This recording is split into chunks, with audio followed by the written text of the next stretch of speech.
Assalamualaikum warahmatullahi wabarakatuh. Saya Ermawati. Di sini saya akan menjelaskan pembahasan tentang aspek hukum dalam bisnis. Kebetulan saya akan menjelaskan materi tentang hukum perjanjian.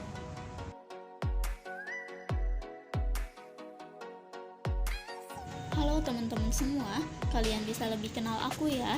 Di sisi lain, saya memiliki nama pena, yaitu pena ungu. Hobi saya menulis dan membaca. Teman-teman semuanya, apakah di sini kalian sudah mengetahui apakah itu hukum perjanjian? Di sini saya akan menjelaskan tentang pengertian hukum perjanjian. Pengertian hukum perjanjian. Hukum perjanjian yaitu hukum yang terbentuk akibat adanya suatu pihak yang mengikatkan dirinya kepada pihak lain.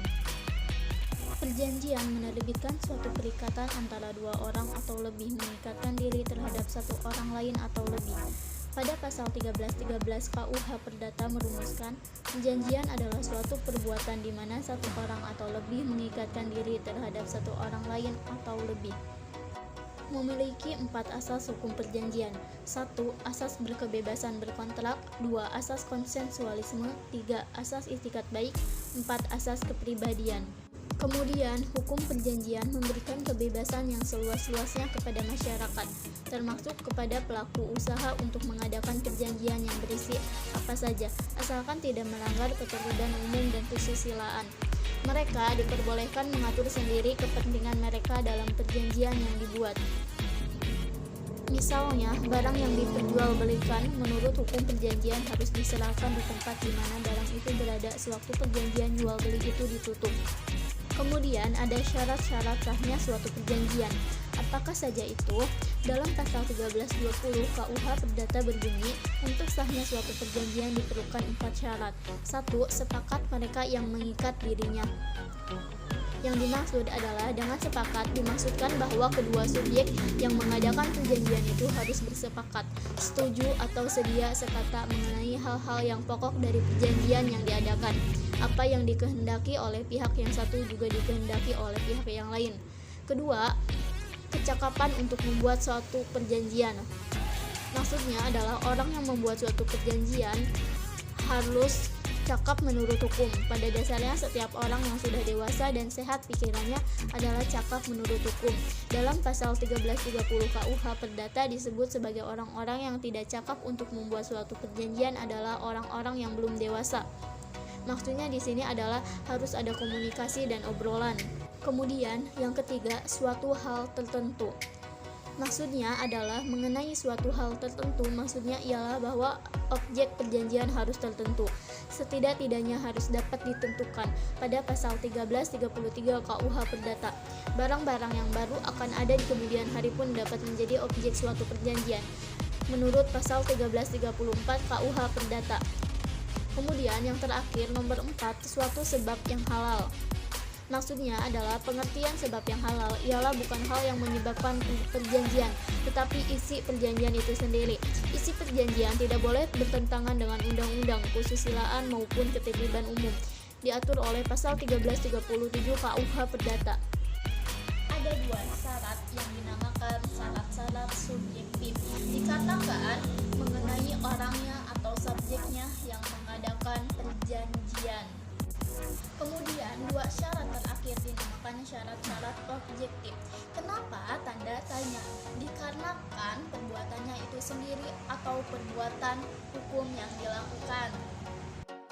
Dalam perjanjian dikenal adanya perjanjian yang tertulis dan perjanjian yang tidak tertulis atau dapat disebut juga dengan lisan. Perjanjian tidak tertulis seringkali dibuat oleh para pihak semata-mata dengan pertimbangan dari segi praktis dan kebiasaan. Namun, demikian seringkali perjanjian tidak tertulis memiliki kesulitan dalam pembuktian apabila salah satu pihak menyangkal isi dari perjanjian yang dibuat secara lisan tersebut. Oleh karenanya, perjanjian yang dibuat tidak tertulis memberikan ketidakpastian bagi para pihak dan sulit untuk pembuktiannya apabila terjadi sengketa. Dalam perjanjian tertulis, yaitu perjanjian yang dibuat oleh para pihak secara tertulis, terdapat beberapa macam bentuk, yaitu 1. Akte di bawah tangan atau on their hands, yaitu merupakan akte yang dibuat oleh para pihak tanpa perantara pejabat yang berwenang. Kedua, akte autentik, yaitu merupakan akte yang dibuat oleh di hadapan pejabat yang berwenang. Misalnya, notaris, PPAT atau pejabat pembuat akte tanah, kantor urusan agama, pengadilan agama, kantor catatan sipil, atau kantor lelang negara, dan lain sebagainya. Kemudian ada 3 jenis akte di bawah tangan, yaitu 1. Akte di bawah tangan di mana para pihak menandatangani kontrak di atas materai atau tanpa materai, serta dilakukan tanpa keterlibatan notaris atau pejabat yang berwenang. 2. Akte di bawah tangan yang didaftar atau waarmeken oleh notaris atau pejabat yang berwenang. 3. Akte di bawah tangan yang dilegalisasi atau disahkan oleh notaris atau pejabat yang berwenang. Dalam hal akte di bawah tangan yang dilegalisasi, maka mengandung makna sebagai berikut. 1. Notaris menjamin bahwa benar orang yang tercantum namanya dalam kontrak adalah orang yang menandatangani. 2. Notaris menjamin bahwa tanggal tanda tangan tersebut dilakukan pada tanggal yang disebutkan dalam kontrak. Kemudian ada jenis-jenis perjanjian. 1. Perjanjian menurut sumbernya. Dibagi lagi menjadi 5. Perjanjian yang bersumber dari hukum keluarga, misalnya perkawinan. Perjanjian yang bersumber dari kebendaan, misalnya peralihan hak milik. Perjanjian obligatoir, yaitu perjanjian yang menimbulkan kewajiban. Perjanjian yang bersumber dari hukum acara. Perjanjian yang bersumber dari hukum publik. Kedua, perjanjian menurut namanya 1319 KUH Perdata, yaitu kontrak nominaat atau bernama, yaitu kontrak yang dikenal dalam KUHP Perdata. Misalnya, jual beli, tukar menukar, sewa menyewa, pinjaman pakai, dan lain-lain. Kontrak innominaat atau tidak bernamaan, yaitu kontrak yang timbul, tumbuh, dan berkembang dalam masyarakat. Misalnya leasing, franchise, production sharing, dan lain sebagainya.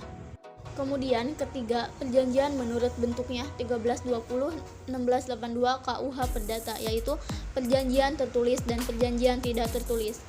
Kemudian yang keempat, perjanjian timbal balik, terdiri dari perjanjian timbal balik tidak sempurna yang selalu menimbulkan kewajiban pokok bagi satu pihak, sedangkan pihak lainnya wajib melakukan sesuatu. Perjanjian sepihak merupakan perjanjian yang selalu timbul kewajiban hanya bagi satu dari para pihak. Kemudian yang kelima, perjanjian cuma-cuma. Perjanjian cuma-cuma merupakan perjanjian yang menurut hukum hanyalah timbul keuntungan bagi salah satu pihak, contohnya hadiah dan pinjam pakai. Kemudian perjanjian dengan alas hak yang membebani, yaitu merupakan perjanjian di samping prestasi pihak yang satu, senantiasa ada prestasi dari pihak lain. Kemudian yang keenam, ada perjanjian berdasarkan sifatnya, yaitu perjanjian kebendaan adalah suatu perjanjian di mana hak kebendaan ditimbulkan, diubah atau dilenyapkan. Contohnya perjanjian pembebasan jaminan. Kemudian ada perjanjian obligator, yaitu perjanjian yang menimbulkan kewajiban dari para pihak. Kemudian yang ketujuh atau yang terakhir, ada perjanjian dari aspek larangannya diatur oleh Undang-Undang Nomor 5 Tahun 1999, yaitu A. Perjanjian oligopoli, B. Perjanjian penetapan harga, C. Perjanjian dengan harga yang berbeda, D. Perjanjian dengan harga di bawah harga pasar, E. Perjanjian bersyarat, F. Perjanjian pembagian wilayah, G. Perjanjian pemboikotan, H. Perjanjian kartel, I. Perjanjian terus, J. Perjanjian oligopoli, K. Perjanjian integrasi vertikal, L. Perjanjian tertutup, M. Perjanjian dengan pihak luar negeri yang dapat mengakibatkan praktik monopoli dan atau persaingan tidak sehat. Akibat suatu perjanjian. Melihat macamnya hal yang dijanjikan untuk dilaksanakan, maka perjanjian itu dibagi dalam 3 macam, yaitu 1. Perjanjian untuk memberikan atau menyerahkan suatu barang, contohnya jual beli, tukar menukar, pembelian, sewa menyewa, atau pinjam pakai. Kedua, perjanjian untuk membuat sesuatu, contohnya perjanjian untuk membuat suatu lukisan, perjanjian hubungan industrial, perjanjian untuk membuat rumah, dan sebagainya. Kemudian yang ketiga, perjanjian untuk tidak berbuat sesuatu, contohnya perjanjian untuk tidak mendirikan pagar, perjanjian untuk tidak membuat perusahaan sejenis dengan milik mitra bisnis, dan sebagainya. Hal yang harus dilaksanakan dinamakan dengan prestasi. Ada 4 contoh. Pertama, jual beli, kedua, tukar menukar, ketiga, sewa menyewa, dan keempat, pinjam pakai. Menurut teman-teman semua, apakah pedoman itu harus ada dalam suatu perjanjian? Pedoman penting dalam menafsirkan suatu perjanjian adalah 1. Jika kata-kata suatu perjanjian dapat diberikan berbagai macam penafsiran, maka haruslah diselidiki maksud kedua belah pihak yang membuat perjanjian itu, daripada memegang teguh arti kata-kata menurut huruf.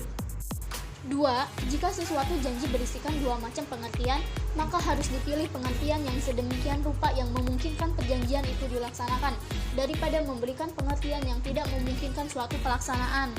Lalu yang ketiga, jika kata-kata dapat memberikan dua macam pengertian, maka harus dipilih pengertian yang paling selaras dengan sifat perjanjian.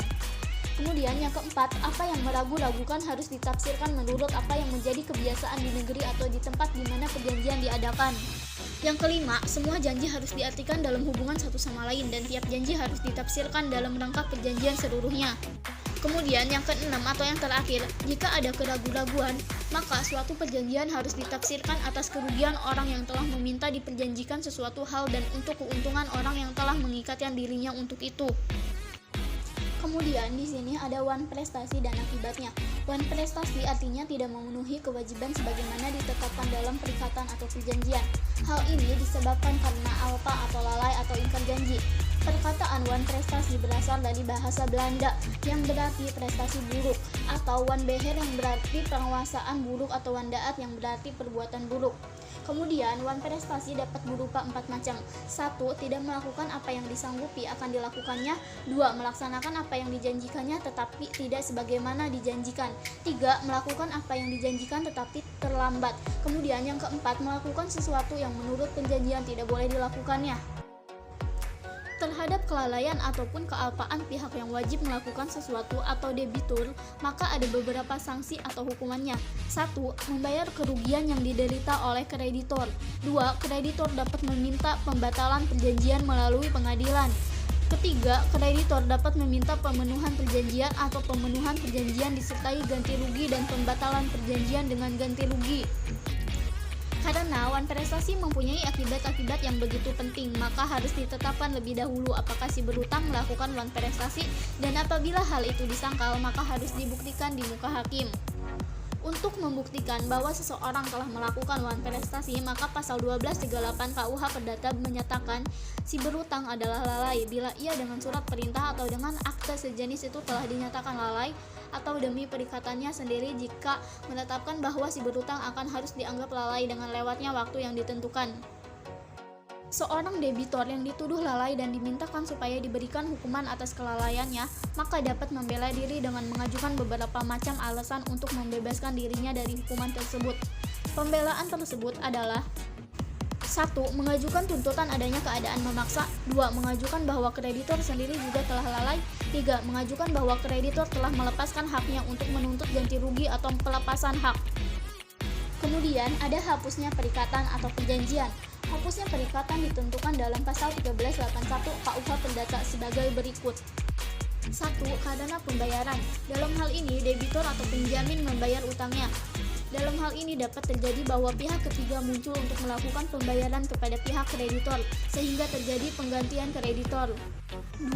Karena lewat waktu. Ada dua macam kadaluarsa atau lewat waktu, yaitu 1. Kadaluarsa untuk memperoleh suatu hak. 2. Kadaluarsa untuk dibebaskan dari suatu kewajiban. Yang ketiga, ada karena pembebasan utang. Menurut pasal 1438 KUH Perdata, maka pembebasan atau penghapusan suatu utang tidak dapat hanya diduga-duga, melainkan harus dibuktikan. Dalam hal ini, kreditor membebaskan kewajiban debitor untuk melaksanakan pemenuhan perjanjiannya. Oleh karenanya, pembebasan utang adalah merupakan tindakan hukum sepihak yang timbul atau datang dari pernyataan kehendak kreditor. Walaupun pembebasan utang dikategorikan sebagai tindakan hukum sepihak, tentu tidak melarang kemungkinan terjadinya pembebasan utang berdasarkan tindakan hukum kedua belah pihak. Kemudian ada perbuatan melawan hukum. Dalam pasal 1365 KUH Perdata ditentukan syarat-syarat untuk menuntut ganti kerugian karena perbuatan melawan hukum, jika kerugian itu timbul karena ada unsur kesalahan dari pelaku. Pasal 1365 KUH Perdata berbunyi, tiap perbuatan yang melawan hukum dan membawa kerugian kepada orang lain mewajibkan orang yang menimbulkan kerugian itu karena kesalahannya untuk mengganti kerugian tersebut. Kemudian, dari rumusan pasal 1365 KUH Perdata tersebut, maka unsur-unsur perbuatan melawan hukum adalah: 1. Perbuatan melawan hukum. 2. Ada kesalahan. 3. Ada kerugian. 4. Ada hubungan sebab akibat antar kerugian dan perbuatan. Apakah teman-teman juga mengetahui melawan hukum itu dilakukan oleh beberapa orang? Mereka harus bertanggung jawab besar kecilnya atas perbuatan mereka masing-masing. Sekian pembahasan materi